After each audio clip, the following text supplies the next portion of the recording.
Hello అండి, నేను మీ doctor గీతిక నూతకి, మీ family doctor.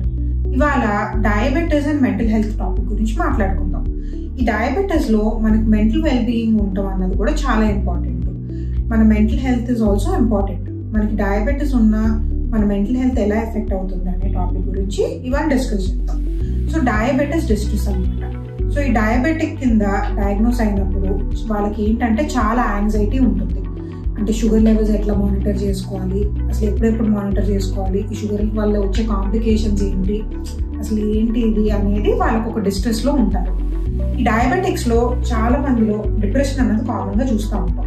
First అసలు వాళ్ళ డయాగ్నోసిస్ని డైజెస్ట్ చేసుకోవటం ఒక ఇబ్బంది ఉంటుంది. తర్వాత డైజెస్ట్ చేసుకున్న తర్వాత కూడా ఆ కంటిన్యూస్గా ఇది ఒక లైఫ్ లాంగ్ ప్రాసెస్ అని చెప్పి ఒక థాటే వాళ్ళకి ఒక డిప్రెషన్ని క్రియేట్ చేస్తుంది. దాంతోపాటు ఈ షుగర్ ఫ్లక్చువేషన్స్ ఇలా ఉన్నా కూడా వీటి వల్ల వాళ్ళకి మూడ్ డిస్టర్బెన్సెస్, లో మూడ్ ఉండటం, హెల్త్ ఫ్రీక్వెంట్గా ఎఫెక్ట్ అవటం, వాళ్ళు బయటకి ఎక్కువ వెళ్ళలేకపోవటం, లేదా అదొక పెద్ద ఫోబియా లాగా పెట్టుకొని వాళ్ళు ఎక్కడికి ట్రావెల్ చేయాలన్నా 10 సార్లు ఆలోచించడం, ఇట్లా దీనివల్ల యాంగ్జైటీ రావటం, డిప్రెషన్ ఉండటం కూడా చూస్తాం.